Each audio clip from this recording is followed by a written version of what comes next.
প্রিয়, যে তোমাকে ভালোবেসে ভালো রাখতে পারবে তাকেই বেছে নিও।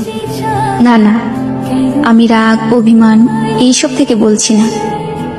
আমি বুঝতে পারছি তুমি আমার সাথে ভালো নেই, তাই তোমার ইচ্ছেগুলো পূরণ করতে পারি না। জানো, মাঝে মাঝে মনে হয় তোমাকে ছাড়া থাকতে পারবো না, কিন্তু আমি যে এটাও চাই না তোমার খারাপ থাকার কারণ আমি হই। আমি জানি এখন তুমি আর আগের মতো আমাকে ভালোবাসতে পারো না, তবে তোমাকে দোষারোপ করছি না, হয়তো এর কারণটাও আমি।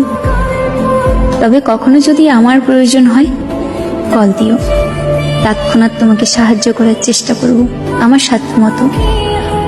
তবে মনের মধ্যে এই ধারণা রেখো না আমি তোমার কারণে দূরে সরে যাচ্ছি। আমি আমার ত্রুটিগুলোর কারণেই দূরত্ব বাড়িয়ে নিচ্ছি। হয়তো আমি তোমাকে ভালোবাসতে পারিনি। ঠিক আছে, ভালো থেকো।